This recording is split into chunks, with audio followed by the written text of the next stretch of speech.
Hello, and welcome to the Outdoorsy Diva podcast. I'm your host, Lauren, the Outdoorsy Diva. Thanks for joining.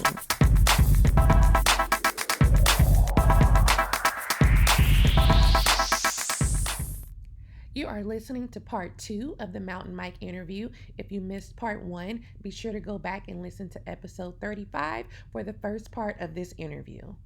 We have really delved deep on some really deep topics for the people. So let's switch gears a little bit. Okay. And so I want to know, like, you got me hyped when you started telling me about Page, Arizona. People sleep on Page. Like, that is such a dope area. Oh my God. It's so much right there. Right there. What are some of your favorite all-time places that you've hiked? Like, give us 2 places. 2 places.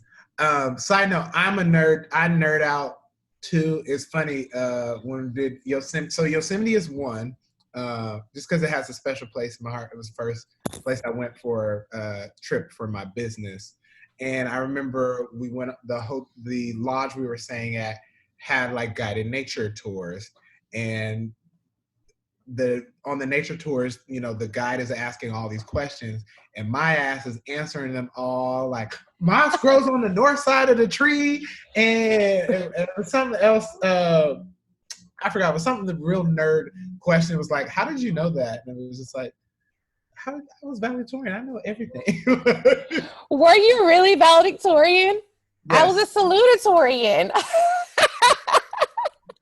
This is so funny, y'all. I've literally found like a new brother from another mother. This is amazing. Yeah. But go on.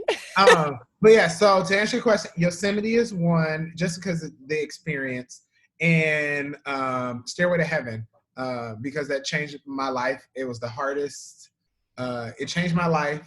It was one of the hardest hikes I've done to date. Because it's all stairs. How long does it take?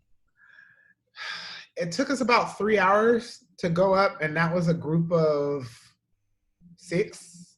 Yeah, there were 6 of us. No, 5. There was a group of 5. But yeah, it took about 3 hours. But it's like, the thing about it is, because they're old stairs, they're not maintained. Mm-hmm. So there'll be places where there's no stairs and you're having to like pull yourself up, and like literally a lot of the stairs, it wasn't like this, it was more like this. Y'all can't see him, y'all. So he's saying a lot of the stairs are like vertical, sorry, and not at an angle, because we've got our camera on. We got our camera on. I'm forgetting. Sorry, y'all. So yeah, so like the stairs were very more vertical than they were, like usually at like an acute angle. So like having to like climb all these stairs, and then you've got, and then we had like our packs, and they were like filled with extra stuff, because there was a whole ordeal. So. Do we have time for me to tell this? I'll make it quick. Yeah, go ahead. So I got put in contact with this guy who leads Stairway to Heaven hikes. And anybody who's familiar with Stairway to Heaven knows that it's an illegal hike in Hawaii. Oh, so you're not supposed to do it. You're not supposed to do it. I didn't know that. Okay. So like, they literally, like the neighborhood where the trail starts, has like campaigned to like get it closed down. But I think actually that the friends of the haiku stairs, it's what they call Stairway to Heaven, actually were able to get that order reversed, and they're now going to basically be redoing the stairs to make them safer for guests, and actually have like sign-up services and make it more regulated. But at the time, it was illegal. So we got told that it was $1,000 ticket if you get caught. So like, we went to this guy who leads the tours, but it's like, he tells you that it's an absolutely free hike, but he requires $100 deposit, and he requires you to bring $300 in cash the day of the hike. And basically, you have the opportunity to make your money back by carrying extra supplies up to the summit where he had like stash boxes. Hopefully not. Basically he's got his gear hidden. Yeah, because y'all wouldn't find where the shit is at. But so we're like, okay. So trying to convince Black people, like, wait, so he Right. says free. That sounds super sketch. Sketch, right? So so the whole time my friends are like, I'm telling them, I was like, no, it's good because I got put in contact with this guy from another really good friend who actually did the hike. So I was like, she's vouching for him. So I was like, he should be good, but it's white guy with red hair, crazy guy, like nature man, but he's like really dope. So everyone's like real apprehensive, like, okay, so how do we really make our money back? It's like, okay, so you're going to carry this stuff up, the extra supplies, and he's going to weigh it at the top. And basically, I thought it was you got $10 per kilogram or per gram of stuff that you brought. So it was like, oh, okay, gram, like we'll easily be able to make our money back. I mean, pause. I'm sorry. What kind of supplies were you taking, Chris? This wasn't like coca, right? No. It Just was like clarifying. no. So I'll explain the supplies when we get to the top. So you know we do the hike, and the hike is like super difficult. Like I'm cramping up, and I'm like the hiker out of my group, and like I'm having the hardest time getting up this mountain. And that's when I find out about the pickle juice. I don't know if you saw my video about like to pickle juice to help hydrate yourself, and actually for some reason they get rid of your cramps. Like, yeah, they do. I've heard that before. Almost instantly. It's the craziest thing, pickle juice. So we get to the top, you know, we take our pictures, we go grab these stash boxes because our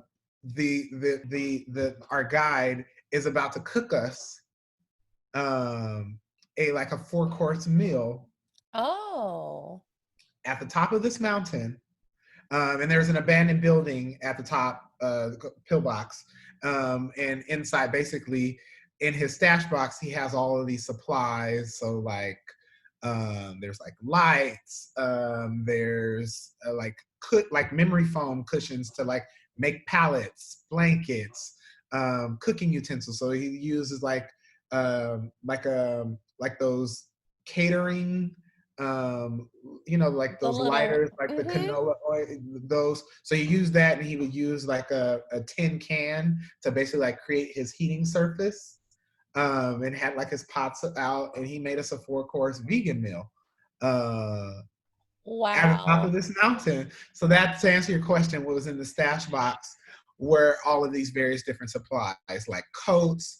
Also, I forgot to mention that he provided us with gear to like he had shoes for everybody that were like the proper shoes to have grip, because we were going up these metal and wood stairs that we needed particular type of grip, and that like your normal hiking boots wouldn't have. Gotcha. So he had all that. He had gloves for us. So it's like, as I'm doing the hike, I was like, I'd pay about $200 to do this, just because of, you know, all of the things that is offered on this trip. But like, so it came to the point where it's like, okay, now we're about to weigh all of our stuff. So he starts weighing it, and I misheard him, was that he would give us $10 per kilogram. So I'm thinking grams versus the stuff. So in my bag, I think I had the food they were gonna cook, and I was like, oh, okay, you know, I should be able, like, if we're doing kilograms or if we're doing grams, like, oh yeah, I should make this money back. So each one of my friends, we all end up making probably on average about $25 back. So everyone's pissed because we're like, this motherfucker just give us $25 back and said we can make our money back. And like, he's just having him a good old jolly time. And we just did this strenuous ass hike and we only got $25 back. And we're pissed. My friends are more pissed than anything because I was like, I wanted to do the hike regardless. So if I had to pay $400, I was going to pay $400. But Right. I've been telling them, it's different when you tell people that, oh, you can be able to make your money back. But I would say anticipate like getting half of it back. Half. Uh-huh. I was like, just to be reasonable, it's like, where this man is, taking his time to take us up this mountain, we literally just walked right past security, the security guard, and he was trying to get us to stay the night, which I wish my group would have been down for, because we would have because we got up there at sunset. We would basically have stayed there till sunrise to see the sunrise. Right. And come down. And I was like, I want to do this. But I had already had an itinerary. The next day we were doing a booze cruise. And we also had one of those like turnkey, like, ride share where I was supposed to have the car returned by like 2 a.m. So like I couldn't stay overnight or I would get got charged a ridiculous fee. So it was like, no, dude, we got to get back Gotcha. down. So we went back down at night, but at night it was like it started raining. So we had to go down the mountain in the rain, in the dark. That was my first nighttime hike. So I had the headlamp. So again, like, remember I told you that basically I thought the stairs were more vertical going up, but going down was even worse at night because you can't see behind you. And it's literally felt like you were going down a ladder, multiple ladders down the mountain. But it only took us like an hour and a half to get down. And we would have gotten down sooner, but we thought we got spotted by police. So we were like at a standoff, but it turned out to be other hikers just going up in the middle of the night and they thought we were the police. So we had a whole laugh about that. And we had to get like an Uber to come pick us up. But like, it was like hearing the phone call to the Uber driver was like the most sketchiest phone call, because he told him was like, yeah, so you're going to pull all the way back to the back of the neighborhood. I know it's not going to be a road, but you just keep driving. You're going to see a bunch of people hop out in trash bags. And we're going to put all our stuff in trash bags. But the trash bags were because we were muddy. We didn't want to get dirty. But it's like, you're hearing somebody was like, yeah, I'm coming with a bunch of people and we're going to have a bunch of shit in trash bags. Like, so am I carrying dead bodies? Like, what's happening? So like that entire experience, like that's why that hike is like my favorite, because it was so involved. We could do a whole episode of you telling this crazy story, like from beginning to end. I might have to bring you back for like adventure story time. Yes, because I got them. Because baby, let me tell you, I'm not even telling you all of the different pieces. There were so many different parts of the story that were happening, and it's funny when you're leading groups. And you're trying to you're trying to manage a bunch of different personalities, but then you're also trying to be a professional and handle your business. So it's like the way I saw it for that hike was I'm connecting with this guy and I'm learning from him because I was trying to figure out, I was like, how the hell do you monetize these hikes? And I got to see somebody and was like, I had no problem paying this man money because it was the experience he provided. Right. Like, I ain't never had no shit where a man cooked a 4-course meal at the top of a mountain and then also took all of our pictures. Mm-hmm. And like, I don't know if you saw a video I posted of the guy on the pole. That was Stairway to Heaven. Okay. He was standing, getting all the angles and stuff. And it was like, oh, I get, it's like you paying for the experience in the knowledge of someone. It's like you want someone that is familiar with the trail, or just with hiking, or they bring somebody in that's familiar with the trail. And that's essentially what you're paying for. And then if you throw photos on top of that, because of course, I gotta Of have course, you got to have I bomb photos. I gotta have bomb photos. So it was like I'm paying for a photographer to come out, even if y'all don't want it. I want it. And yes, Gotcha. Though so those sound really, really dope. Yosemite is super high on my list for national parks. Have you been to other national parks? I've been to Zion. I've been to Bryce. Gotta make sure, are they national parks? I want to say those are the only national parks I've been to, but I've been to like state parks, Mm-hmm. regional parks, because a lot of places aren't considered. I was like, oh, this isn't a national park. It should be, because I think like the Muir Forest is in a national I park. love Muir Woods. Oh my goodness. Yeah. If I would recommend anybody that has not been to Muir Woods to go just to take a deep breath, Yep. because the air is so clean and So crisp. yep. It is so like, even when I went to Colorado, the air, like it was thinner, but it didn't feel that like crisp and clean. But because of the Muir Woods and the tall redwoods and the trail, it's like you literally feel like you're in Alice in Wonderland or in Narnia.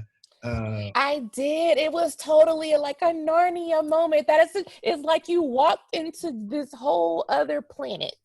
Right, because it feels enchanted because you have the tall trees and then you've got like the sunlight coming through, and then like you got the sun rays shooting through, and then you got moss everywhere, and then it's like cool because it's the Yep. bay and it like almost kind of wet almost. Yep. It's just I'm that's sorry, y'all. We're completely geeking out, but yes, we hope yes, we're sorry. painting for you like this amazing visual, how we're describing it to you. Like words don't do it justice. It's one you have to see. But those are some really, really dope. I asked particularly about the national parks just because I'm a fan of them. It's something that I only grew up seeing, like watching TV, like watching PBS, watching Animal Planet, watching these different shows. They never seemed attainable to me in real life until my adulthood and this journey into, the outdoors and outdoor recreation. So now I make it a point, like I want to go more and see more. So I hope that you add more of the national parks to your Oh list. yes. You got to come out east, come over Oh, here. I mean, Corona, like she just stuck her ugly, just ragged. But Corona was a gift and a curse. But like literally, those were my plans for this year. Was I wanted to make more contact with hikers on the East Coast. Because I was seeing all of these hikers in North Carolina, and I was like, "What is going on in North Carolina where I'm seeing these Black people and they're hiking?" So I need to go out there and see what that's about. So I was very interested in doing that, as well as like I still haven't been to like Washington State, and just everything I see on there, like from there, just Yes. absolutely beautiful. Even Oregon, I'm like I need to do Oregon as well, and eventually make my way up to Canada, Alberta, British Columbia, To because Banff, to Banff National Forest. listen, Yes, listen, we have like the same itinerary. listen. Don't be mad when I invite myself. No, like we just, because here's the thing, we're just going to plan it, and we're going to after this call we're going to be like, okay, so where are you trying to go in 2021, and where do All the we places, overlap? Right, all of them. all the places. Like I had to move the Stairway to Heaven trip, which I had pushed to November, but Hawaii has been no joke when it comes to their quarantine Mm-hmm. and restrictions. Mm-hmm. And for months they haven't allowed outsiders, and Right. then they started letting outsiders in, but then you had to do the self quarantine for 14 days before you could come out onto the island. Mm-hmm. Which I don't even know how that works. Is like, so do the police stay outside my house or where I'm staying? Like, who's Yeah. gonna really check if I'm? Right. But I didn't want to have that problem or liabilities, so I'm moving the trip to 2021, um, Okay. and looking to go spring, early summer, Okay. 2021. So yeah, so that's the only I've officially moved, and then of course I'm gonna do Yosemite for the firefall because I still need to see the firefall. I just learned about the firefall earlier this year from one of my readers. And she's like, have you ever seen the firefall? And I was like, no, pray tell, what's that? And then I looked it up and I was like, oh, well, Right. that's amazing. So, yeah, Yosemite is actually really high on my list when So I yeah, get back out west. yes, I'm definitely doing that again next year because I built a great relationship with the lodge, and they were so nice. And then once I like explained to them like a little bit about my story and why I do what I do, then the people at the lodge started telling me about their past trauma and Oh, like why wow. they moved to Yosemite, and like one of them was in an abusive relationship and left her husband and brought her kids out to Yosemite like 30 years ago and had never left. So it's like, yeah, we're gonna talk about getting you to Yosemite. Yeah, we Uh, got to make that yeah. happen. So, We'll be right back with the rest of Mountain Mike's story after this break from our sponsors. Get your favorite travel prints from the Outdoorsy Diva collection of travel and nature photography. Visit outdoorsydiva.com/photography for prints, canvas, and even postcards. now let's talk about the racial diversity or lack thereof is probably a better term in this outdoor recreation culture. So, specifically about like branding and marketing, why do you think we are still in the year of our Lord 2020 still seeing such a lack of diversity in this space? Um, as a person who works in marketing, in branding, and understands why it's important to have a diverse boardroom. Mm-hmm. Um, and a lot of it goes back to who you have in your boardrooms, who are on your marketing teams. Because if you don't have a diverse group, you're only going to get one. You're not going to get all aspects of an industry. Mm-hmm. And I think like in my work in working in entertainment, and I'm fortunate that I work in a diverse group. Actually, it's a lot of Black people that I work with, and we're not the multicultural group. So it's even something to be said about that. But a lot of it has to do with the people, your marketing managers. Those are your people that are working with agencies to find influencers, to for marketing campaigns. And if you're not finding these people because they're not looking for those type of people. Mm-hmm. I also understand that, um, not necessarily in the outdoor space, but like a lot of times for like influencers, it's all about your metrics and your numbers. Um, Mm-hmm. and because there's this there was this stereotype or stigma that like Black people didn't do nature. Um, and like we literally are of nature. So it's like I feel like that was the tactic of the man. I got like to your question, I would say it has a lot to do with the people who work at these companies. Because if it's from a content standpoint, that shouldn't be the issue. It's funny, when the Black Lives Matter, when it's this recently has started back up, and brands like REI and Merrill, making their statements, in support of the Black Lives Matter movement. Mm-hmm. And I I don't know, I can't speak specifically about Meryl's comment section, but REI's Yeah. racist ass, or yeah, it's racist because if you're ignorant but you're still like not listening to the other side, it's racist. The fact that you even have the privilege to not even hear what we're talking about. I had never had to explain so much what privilege was and Mm-hmm. why. I had made a comment after REI had made their post about their hearing and listening to the Black community, and they had listed some of the organizations that they worked with. I think one of them was like the Outdoor Journal Tour was listed, but they commented and basically it said in another group. I can't remember. I don't want to misquote. It may have been the Unlikely Hikers. But basically it said, it's like, yes, we're partners. You're one of our partners, but we've never been featured on the feed. Bloop.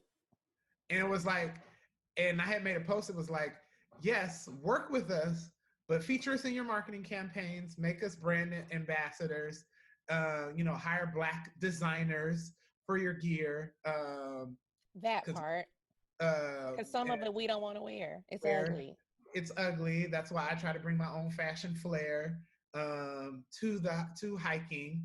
Um, and like I think that's the next thing I want to do is really get into like hiking fashion. Because it's like underserved. But I make this comment, and all of a sudden it just starts blowing up, and I'm getting racist just respond, or people, or the All Lives Matter crew. And it was like, Uh-huh. shouldn't someone be hired off of their merit? And it was like, oh yeah, but I wasn't saying like hire just Black people, any old Black person. I'm just saying give us a shot, because I know what that looks like. My career started with people not giving me a shot, although I had all of this experience and background and all of this great stuff. But as soon as you meet me, and there's, oh, we went with a candidate that just had slightly more um, experience than you, and then you see the candidate of like they can't even do half the shit that I can do, but you hired them. But cool, okay.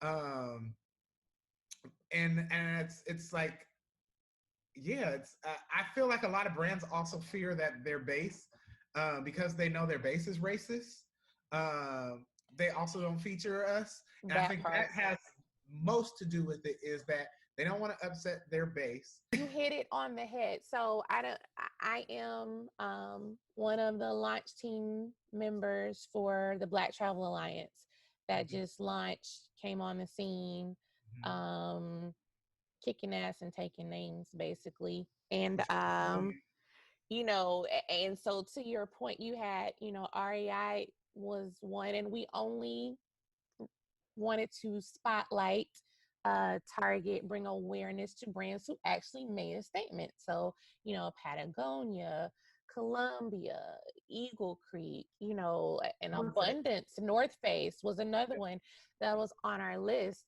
Some of them has responded, many of them have not, with Mhm. our requests for their metrics, for their KPIs and such. And I'm having conversations with some of these brands and their marketing directors, their diversity and inclusion directors. It's kind of like, at the end of the day, if it's really part of your strategy, you'd be tracking these metrics. And so, us asking you to share these metrics wouldn't take an act of God. You have the numbers, or you don't.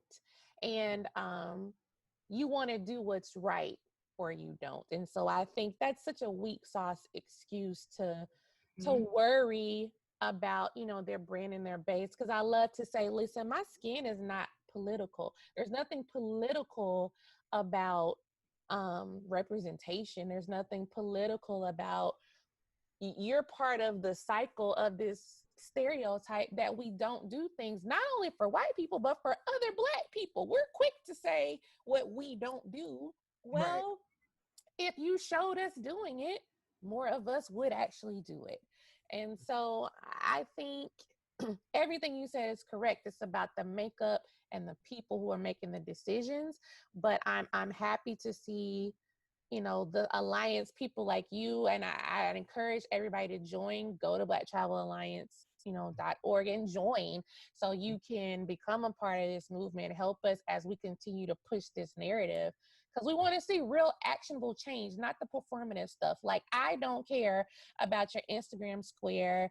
I don't care about the real estate industry. Stop using the term master bedroom and master bathroom. I was like, dude, no one cares. Don't care. I want the give me give me the big one then. I mean, honestly, truth be told, I didn't care that the voice of Cleveland on Family Guy wasn't really black. It was like, oh, okay, well, do better going forward. But Right, like, you've literally been doing it for 20 years. Like, do you? right. But But to that point, it's like, but it's yes, it's like these are performative actions around the issue. mm-hmm. And it's like it goes back to the conversation, like the conversation we've had where it's like I dealt with everything around the issue, but the But not actual the root issue. Yep. issue. And I think that is the problem with um I really you really want to go on a tangent is to ask me what do I think is really the root cause of uh of of race in this country. And most people won't like the answer, but like we got facts and yeah. That's just we'll, like we'll spare the people spare the people. only in the interest of time. But Only I'm sure that I already know where it's going. But let me ask you this: as an outdoor leader, as somebody who plans hikes and encourages your community to get outside, what are some of the barriers you see for us as Black Americans in getting us to embrace this notion? A couple of things. Access, specifically, because for good hiking is based off of your topography of where near where you live, or you have to go travel for Mm-hmm. that. And I think historically, Black people haven't done much traveling Mm-hmm. on a wide scale. I think it's different now with with you know millennials and Gen Xers, and basically we having more disposable income, doing more family vacations. But it didn't happen until these generations. Um, Also, I think another barrier to entry is proper knowledge, because a, a lot of Black people don't know a Black nature person. I know we're trying to help change that, and I think we are. We're shifting that narrative, um, but like a lot of people, it was foreign. Like that's what you didn't hear of a lot of Black people going camping or any of those types of things because we didn't have the knowledge. But now with the internet, we can Google and look up anything. Mm-hmm. Because that's the thing is, how hard it is to like do a trail, even if you got the app. But if you lose service and Right. like, and the fear of like even just being able to be out in nature and not fear like, oh, I might stumble up in a backcountry and they might hang me. Like Facts. that, it was a literal fear for Black people, especially when it comes to nature. Like we just always think it's some type, redneck up in the woods, just waiting for our Black asses to be stupid enough to come out there, uh, you know, and kill us. And I think that is a legitimate like fear, although people might not acknowledge that, but like that is a thing. Um, And no, I, it's a real thing, and it's part of the PTSD. That's part of our Black tax as Black Americans. We carry that. That's yes, not an imagined thing. right. Hell, we're still getting hung Yeah, today. we are. It's been, in the news cycles. So those are real barriers. And been a question I've been asking all of Yeah. the Black outdoor spotlights, and we're all pretty on par with the same thing, the same perception of Because what it's not we see. money, because it's not money, which a lot of our counter our counterparts would argue is that, well, Black people don't have money to spend money on gear, hiking gear, and all that stuff. And it was like, baby, do you know how much Jordans cost? Do you know how much red bottoms cost? And do you not see Black people with those on our feet? So what makes you think if we want to be outside, we won't get the proper shoes support to go out in nature? So it's not money. I think that is a common misconception, is that, well, like, Black people aren't going to, but it's like, but Black people don't need hiking boots. You know, we make do with what we got. Like, I started with like some cross trainers, and then eventually, I think my mom bought me my first pair of hiking boots. They were some Timberlands, some $100 Timberlands, because you got to start off cheap. It was like, they Tims, but it was like, not knowing, like, Timberlands are like, That's for that, show. that's for sure. Like, no, not Timberland. I love Timberland. So if you listen and you want to sponsor any one of us, we love you. Um, but unless you have a specific hiking Timberland boot, just Right. Timberlands aren't. And not like she got me like the the the Timberlands that everyone thinks of. They Right. were they were boots. Um, and I had them boots for 5 years. Eventually had to buy new ones because the sole cracked. Um, but it's like, it's not because I didn't have the money to buy new shoes. It's just that, like, I only use these to hike. So why I don't need no. At the time, I didn't feel like I needed multiple hiking shoes. Um, but now, I'm a little older, got a little bit more money, and I might want to coordinate.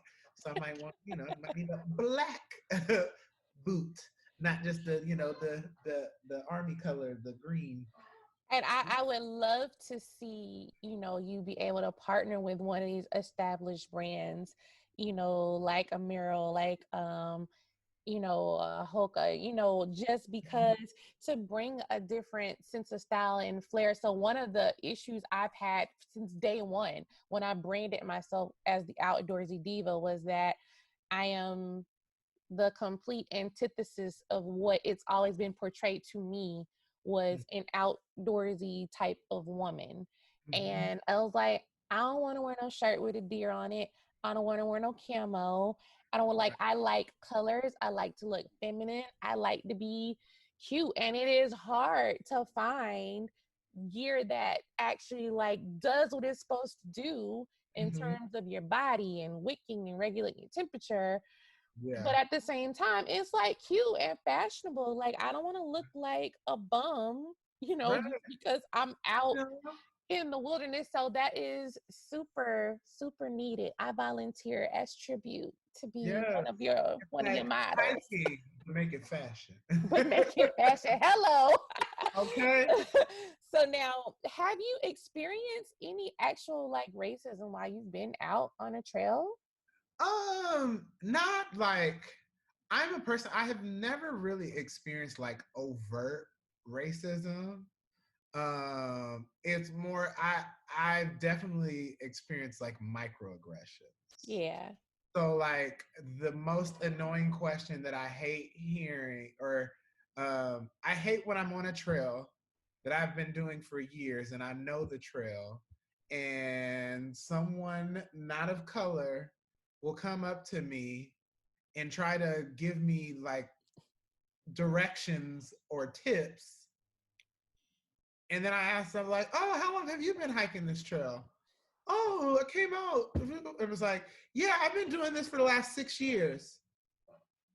So actually, for you, you might want to go that way." And it's just, I hate that microaggression, that because I'm Black, you don't think I know the hiking trail. And sometimes I'll be on new trails and I'll ask for help. I just don't want you to automatically assume I don't know the trail that I'm on because of the color of Unsolicited my skin. advice. That part. Yep, that is one that is a shared across the board of things that Black folks outside in all, I don't care for kayaking, swimming, whatever it is, don't assume that there is a Yeah. lack of knowledge or that we're new or that we're a novice. Just say hey and keep it Yeah. moving. And then to add to that, say hey. Like, if I say hello to you and I use proper English, do not greet me back with a "What's up, bro?" You made me really laugh out loud at that. So did I just not speak? Did I not just say hello? How are you? Good morning. I'm not your bro. Maybe they're just really down. I mean, and sometimes it's like, sometimes it's like we have to like take our black sensitivity because that's real. Like Yes. be honest, yeah, we be sensitive about shit. But oops, do you see what we have to endure? That's why we're so sensitive. But like, yeah, I'm having to check people's like, if I said hello to you, why did I get a "What's up, bro" back? And then I try to listen and be like, okay, is that just how they talk? And then you hear the rest of the conversation and you're like, oh, so you just because I'm dressed like this. Also, that's also what I hate is I get judged based off of how I dress. Mm-hmm. It's, Uh, and I guess for y'all have to go look and see how Mountain Mike is dressed on his hikes, because like it's you can't really, I don't even know the word for it, because sometimes it kind of has this edgy, almost borderline kind of punk but not look to it, and then sometimes it's just like very free flowing and super bohemian. And you can't put a name on it, but I can see how you turning some heads on the yeah, trails. yeah, because and then I had to be mindful of that and was like, nigga, you literally have on tie-dye pants and this bright blue sweatshirt. Like, of course people are gonna look at you crazy. And I was like, okay, so I should probably relax and chill out. Like, why is they looking at me like that? And like, I hate like when people walk by and they look and they don't say nothing, and then you like say hi, hello, and they're just like, And I was like, oh, what do you have on today? And it was like, oh, okay, it might have been, Now, my. in your perception, have you come across any kind of, or I guess same question, any kind of discrimination, or do you see discrimination for people in the LGBTQA plus community, in this outdoor space, or do you think it's more welcoming in Um, that way? See, I think so. I think with me in particular, when you first see me, you don't get LGBTQ. Mm-hmm. It's not until I start talking or if I say like, "Hey, I'm queer," and you get that. So I don't directly, um, like, I don't receive that type of discrimination as of lately. I think the more that I've embraced myself, the less I've been like ridiculed about my sexuality or that's Okay. been used against me. I feel like I've taken the power out of that. Um, and also just with life, I've gotten to a place where it's just that doesn't even, I if it happens, it does not register to me. Okay. Um, it's more so the black thing. And I think when people see me in my attire, but then when I start speaking and then I tell them a little bit about what I do, then it's like, oh, and it's like, yeah. um I experienced that. So like, I mean, not it wasn't about my sexuality, but like the most recent discrimination and Oh so yeah, we won't even,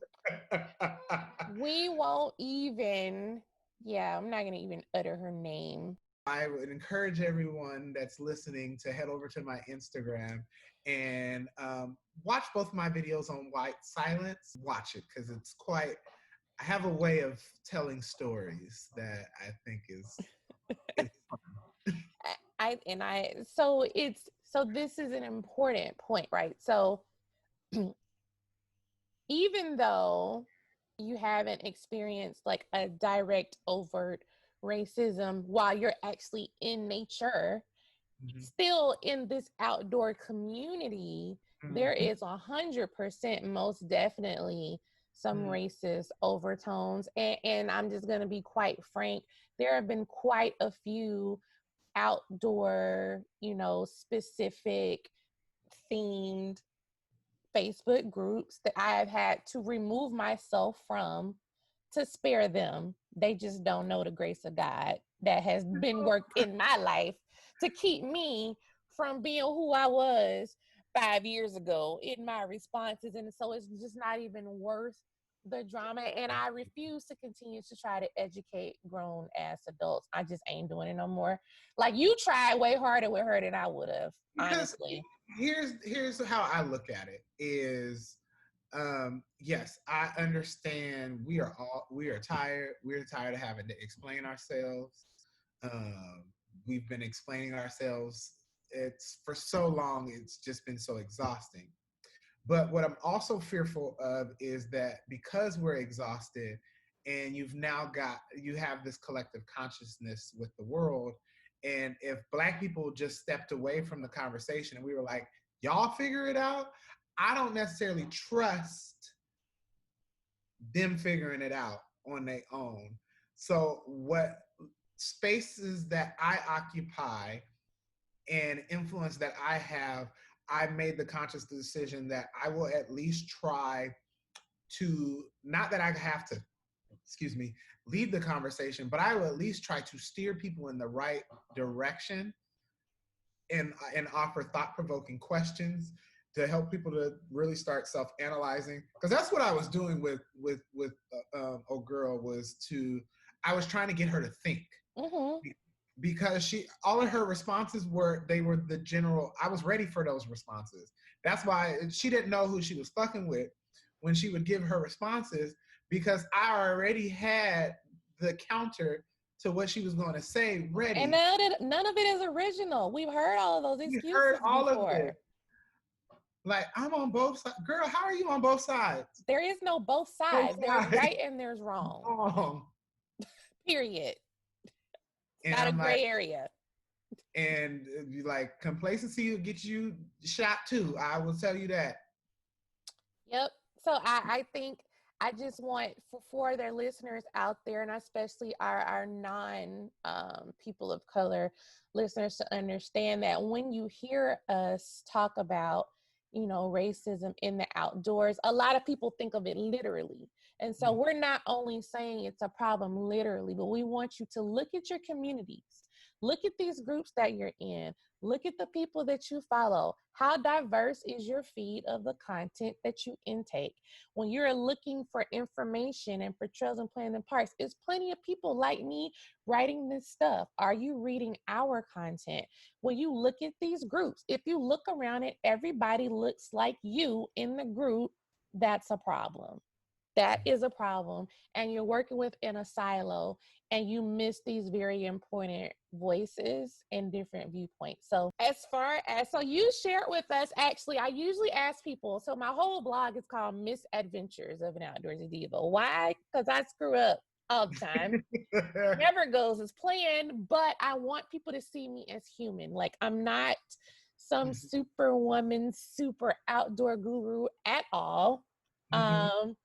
But I push through. And for a lot of people, like you were talking about, it's that fear of, unknown, of not being educated, not being as informed. And so it keeps people from Yeah. stepping out of their comfort zone. So I'm like, listen, I'm going to be straight up with y'all, show you how I mess up all the time, Mm-hmm. but in the hopes that you see that I don't die and I make Right. it. And usually I'm it all works out to be amazing anyway. So you really almost kind of had a misadventure up there on the Stairway to Heaven trip, but maybe give us another time, one of your hikes where something didn't quite go as planned. Oh, I have a good one, and it's not like super deep. It's something you wouldn't think of, but as someone who leads group hikes. So Mm-hmm. like, as a group hike leader, I feel like we all want like that one big group to go out with us, and we in the front lead the charge, and we just like, yeah, look at all these people we brought here in nature. Like, this looks good, right? So I finally had that experience on my 30th birthday. So we go to we're in the Angeles National Forest. We go to do this hiking trail called Switzer Falls, and it has like this big waterfall in upper and the lower. And I had like 30 plus people on the hike, you know, all people of color. There was even like a golden retriever like meetup. So like the whole trail and the hike, it was like a bunch of black people and golden retrievers. And like my favorite dog as of lately has been a golden retriever. So like the one mishap of all of that is, do you know I did not get one group shot? Oh no! Oh I have not one group shot. I don't even have video. Like I have video, but it's like sections of the group. So like you can't even see the magnitude, like of the size of the group that I had, because I did not take a photo. yeah, that's actually a legitimate one. That hurts. And especially for our millennial culture, pics or it didn't Right, happen. it did not happen. I was like, I can say this, but like, where's the picture? And it was like, it was so many people, and it was some people's first time out in nature, and it was like we were like in the national forest, so it's like we had to get permits and all this stuff. So it was like a real experience for people. I didn't get no pictures. And this I is I got solo you pictures, got solo pictures, but not. And this but is not. one of those, you get excited though. You're doing your group Yeah. leader thing. And Yes. this is when it's just like, all right, one day I'm gonna have somebody whose job this This is, is and exactly. this ain't gonna happen to me no more. And it has not. So I've made sure on every group hike that I have, we at least take one photo in the beginning. Mm-hmm. Because then also too, that you'll lose people sometimes, or like depending on people's schedule.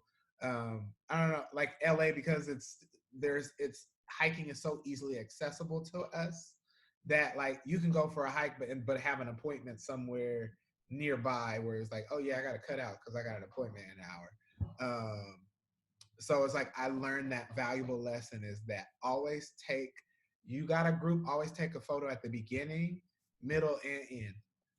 True that. That is a very valuable lesson, even one for me, because I know I've been guilty of that. Even, I had an opportunity to do some national press, which I'm not saying yet until it actually gets broadcast in case it never hits the air, but hopefully it will hit the air. I But saw her today. She had her interview and the face was beat, y'all. hello. And they asked me for like all these different pics, right? And they're like, oh, do you have any pics of you, in your tent when you're camping? And I'm like, well, hell. I'm literally looking through my thousands of pictures, and it's like I have pics of my tent, Right. of the tent before I set it up, of while I'm setting it up, me in the tent, with the tent, in front of the tent, not a single picture. And I have been camping since 2014. And so, damn it.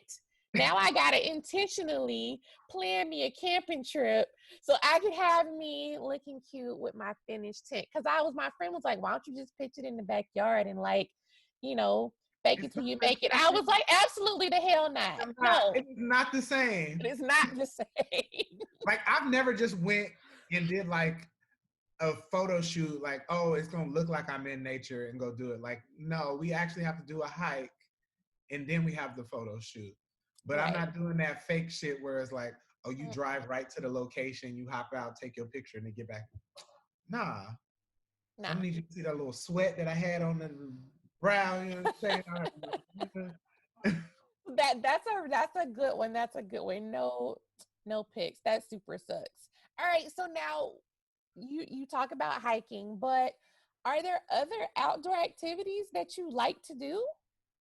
Or any you want to do that you haven't tried yet? That I want to do outdoor activities. I want to do camping. I've still never been. Never? Like not officially, no. Like in a tent. Not in a tent, no. Like I've slept outside, but it was not like no, I want the camping. That it's outdoor related. I want to really get into gardening. Okay. Okay. Like I I just have, I actually just discovered there's a whole Black Men Who Garden on Instagram, I, and I was in love. I feel like had it not had the Black Lives Matter movement have not started, and then white people started posting the black people that they knew on the outdoors, I don't think we would have all found each other. Facts. I honestly thank you, white outdoor community, because y'all did kind of do Allies, that because thing. y'all connected, and I will say that I did not get connected with the community until the Black Lives Matter movement happened, and I started seeing all of these black people posted on these white people's profile that I follow, and I was like, wait, where have you? How you got all these followers and I'm not one of them? Like, Yep. so, Okay. So camping, gardening. I've been saying I want to start a garden too, but yeah, I've done like fishing. I really. Um, I've done the kayaking, and I won't. I have a hilarious kayaking story. We'll have to say for the next time. But I don't really mess with kayaking like that because of what happened. camping, you could definitely make that happen. And have you glamped? Have you gone glamping? So they got those safari style tents where No, I it's know like, that. Yeah, because that's more because I want to incorporate glamping into one of my trips. I'm your Um, glamping girl. because the thing is, I still got to keep it luxury. So it's like, how would I do it? Yes. So it's I like, am your I'm your glamping girl. Like that's my jam right there. All over the country I've gone glamping. I'm ready to do it internationally. I'm with it. So yeah, so let's talk so that we can talk about our glamping, outdoorsy diva, Mount Mike photo shoot. Because I'm one hell of a creative director when it comes to taking these photos. I'm Oh, gonna get the shot. absolutely. I'm gonna tell you how to place your body. I'm gonna do it where so I'll get you from the flattery angles. Hello. You'll Suck be it like, in. tuck it in, lift your chin up so we get neck. Put it back. Put your waist back a little bit to give you a little shape. I You know, love it. I all of love it. it. Know where your light is. Look at your light. Like, don't ever have your light behind you. I'm that person. I love it. I love it. Mountain Mike is giving us all the gems. Y'all missed it. He was giving out some gems Yeah. just then. Yes. Yes. So now what are you most looking forward to like the rest of this year and into 2021? What I'm looking most forward to is something I've kind of started doing is I've started to tell my story and like doing interviews like this. This is part of it, but also all of that footage that I have is my main goal is I'm working on packaging up all the footage to go sell the show to a network or a streaming service because I feel like the story is great enough to be told, and then how I plan to tell it, I have not seen it done before, um, and like it's hiking and nature is the backdrop. So Yeah. that's what I like my focus and energy. That's why I moved all like I had that last trip scheduled this year. I was like, let me move that out of 2020 because one, it's just like it don't even make no sense to even try to do a trip this year. And Right. like it's like why don't you focus it because you can focus. You have all this footage. You just need to put it together. And also, I needed more life to happen, and I needed what has transpired and even us having our moments. It's like I needed that to happen to help further um, com- complete the story and give like a full range where it's not like I'm just telling the sad story. There's something happening relevant. There's things that are happening in the now that I could use my story to help tell. I um, love it. I so love that. that is my focus. And y'all be on the lookout because the plan is to sell it. But if I'm gonna sell it. I don't even want to say if. I'm Absolutely. selling the show. So anybody out there, producers, if you're listening, you got somebody, know somebody, I'm all ears and willing to work with people that are talented. I love that, and I love that you shared that with us here on this show. Thank you for that. Now, before I let you go, I cannot let you go without you talking to us about what the hell is a trap hike. Oh yeah, trap hike, right? So, you know, I was doing the group hikes, and I'm a musical person, and like I like to listen to music when I'm go hiking. So I started bringing a speaker out. And I've got really good playlists. And it just so happened, you might be out on the trail and like your song might come on and you might have to like, hit your knees and look back shake a tail feather. Um, so so basically I started incorporating music into my group hikes. And a few years ago, I was on one of those hikes, and I was just calling them Hike Life before it got named Trap Hike. And while I was on the hike with friends, and I think we had just made this video of them doing like this walk to Leah's "Are You That Somebody?" Mm-hmm. Like on the side of a mountain, and actually I filmed a few videos. And another one was like Chris Brown and Nicki Minaj, "Love You More." Mm-hmm. Uh, and like it was me and my homegirl, and we were dancing, and she was like, "Yo, this is like," because at the time it was like the trap karaoke was like big, and it was like it's like that, but it's like hike, it's like trap hike, and I was like, "Yo, that's it." I Because then love I it. also had like a trap yoga and all this shit. Yeah, I've done trap yoga. So when I saw trap hike, I was like, word? Yeah. So it was that. So it was that. So it was essentially it's the group hike with the music element, um, and also me being the energy um, captain. So I'm out there high energy, um, dancing, singing, interacting with folks, just basically having a party out in the mountains. I love it. Now, and I guess that's a good motivator too, like, Oh especially if it's yeah. strenuous and, it Mhm. kind of takes your mind maybe off the pain, the sharpness of your lungs a little bit. Right. But now, how do other hikers around you respond to that? So I haven't. Funny you asked that, because I've actually modified my playlist, um, because just out of respect for other hikers, because I do know and realize that a lot of times people like to go out in nature and they want to hear the sounds of Mm-hmm. nature.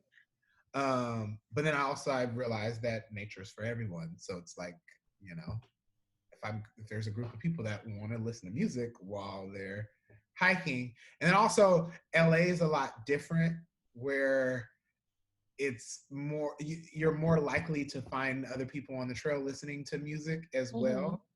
um but I wanted to like clean up the music a little, because also families would be out there, and it's just all this cursing, and it's like I ain't got no kids, but I'm also I love other people's children and respect them, and don't want to impose too much. So like if it's a really heavy trail, I've more migrated over to like the SoundCloud, DJ, like producer mixed um R&B and hip hop songs. Gotcha.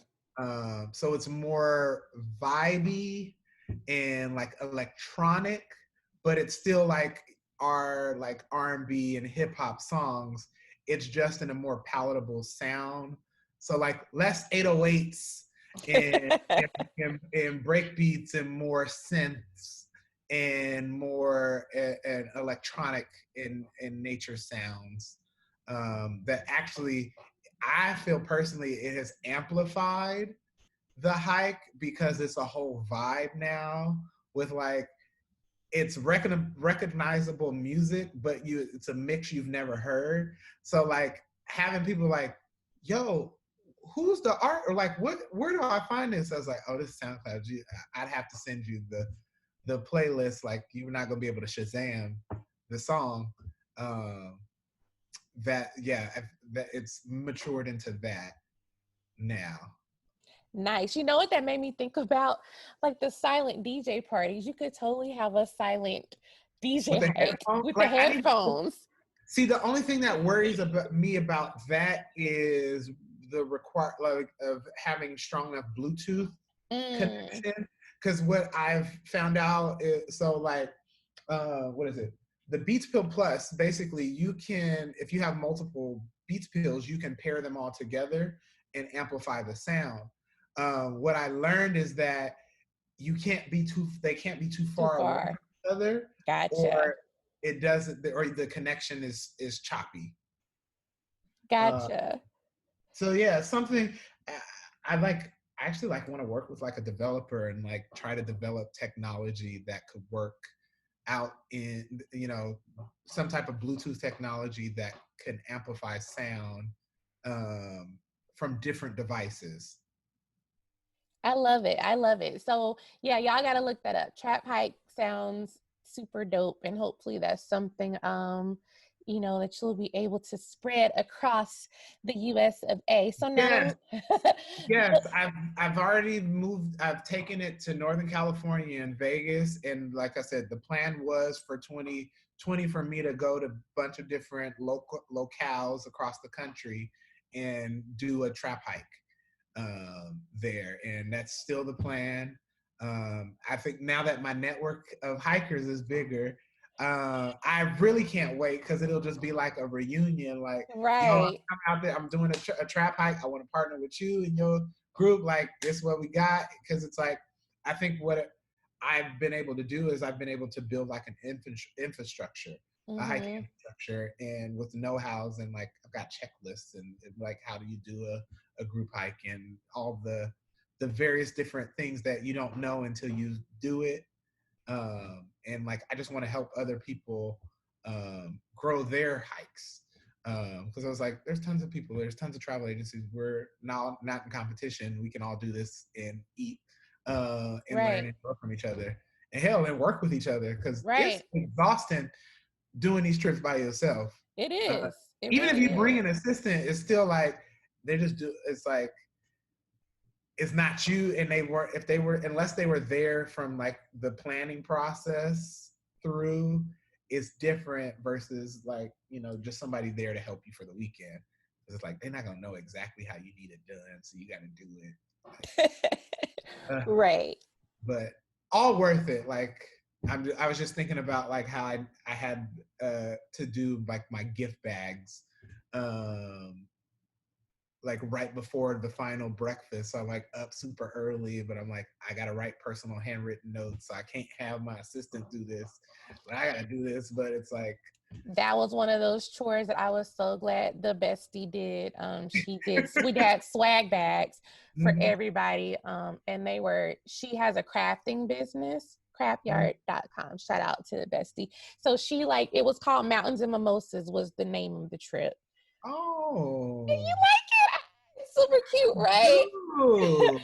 So, we had Oh, like girl, a we gotta thing. talk after this because I have yes, So we gotta we talk. stayed, Okay. in a mountain cabin, and we had a different mimosa every night and all that. So she made custom like wine flutes, champagne flutes for the Mhm. trip, how she designed them and blinged them out. And they had the water bottle with the logo on it and the cool towels with the logo on it. Then Toyota was a sponsor for the trip. So they Oh, gave us swag to put in the bags. Like she did the thing, but I'm with you on that. Like, there's no way I could have pulled off that trip by myself, but with her being there from the ground, because I told him, I was like, y'all better thank God for her because y'all probably wouldn't have had half of this. I would have been like, they all right. they're all right. They don't need all of that. They They don't don't. need all that. So now, okay. People like, is that going into my budget? Like, That part also we could have a whole discussion woo, on those things. But anywho, so I now feel seen. triggered, extremely triggered right now. So we gotta leave the people with just some words of wisdom, and because you've lived a life, honestly. So what would you say to anyone right now who may be considering, ways to heal themselves, considering nature, apprehensive about going on their first hike? Just what would you say to them to encourage them? I would say, I was like, damn, I said this already today, but I think it's so true. Um, you need the darkness in order to appreciate the light. So what that means is we need the dark times in our lives. Um, and they serve as they're learning lessons. Um, they can be learning lessons. They can also be signs. They could be, it's information that you need. Um, and you need to understand it and why it's happening in order for you to appreciate the light, which is the success. It's your inner being emanating through you, and that comes through like total self-love and acceptance. And a lot of times I think people, when we're going through things, we don't see, all we see is darkness, and we don't know where the light is. And it's because we need to turn that darkness into the light. It's not like it's a tunnel where it's like, okay, if I just keep going through this darkness, I'm going to eventually get to the light. It's like, no, you actually need to turn this darkness into light, but you need to understand why you're here in order to do that.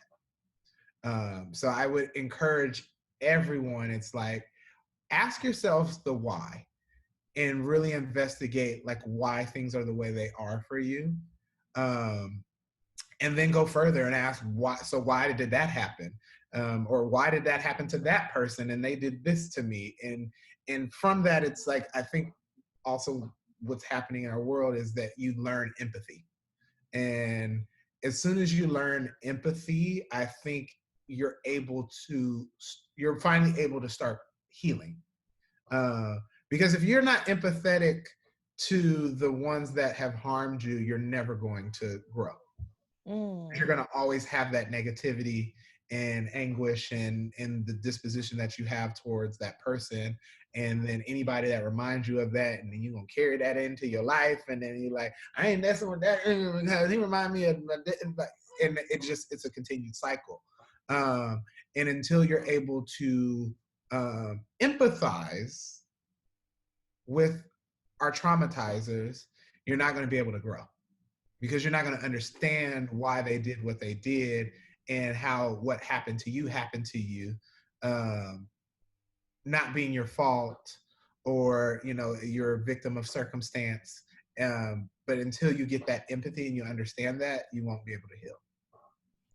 That is really beautiful. And I know that you sharing your story and your testimony and your triumph and all of it is going to resonate with a lot of listeners, with a lot of people. I really look forward to seeing all of the great things you're doing, continuing, hopefully to partnering, not hopefully, we will, You and to will. meeting, Yes. and we have to speak those things that we want to see. So now tell everybody where they can find you out here on these interwebs. Yes, I am mountain underscore MIC as Mike. It is pronounced like microphone. It is not Mountain Mick. Mountain underscore Mike on Instagram. They can also go to my website, mountainmike.com. That's where I post all of the major events that I have going, and it's also a mailing list, and I stay in contact. Also on Twitter, Mountain Mike. I believe there's no underscore. Then Facebook is Mountain Mike, no underscore. I think, yeah, the only place with the underscore is Instagram. And do you have a Facebook group or is it just the page? Facebook page. Okay. Yeah. And don't worry, guys, I will have all of those handles down in the show notes. Make sure you know how you can find them and click directly to them. Thank you so much for being on the show. Really, really enjoyed you and all of your stories and your tales, and definitely got to bring you back. Yes. I thoroughly enjoyed this conversation, and it was didn't even feel like, I just felt like we've been chatting like old friends. Right. For sure. Hopefully our listeners found our banter as entertaining as we Yeah, did, because if y'all didn't, right. we surely enjoyed the episode. Right. They're like, if these But thank you so much. Thank you again. You're truly a joy and a light. You too. Thank you so much. Thank you so much for listening. I hope that you enjoyed this episode. And if you did, make sure you subscribe to the Outdoorsy Diva podcast. Be sure to check out Misadventures of an Outdoorsy Diva blog on outdoorsydiva.com. You can also keep up with me and my adventures, so check out all of my social channels. Find Outdoorsy Diva on Facebook, Twitter, Instagram, and Pinterest.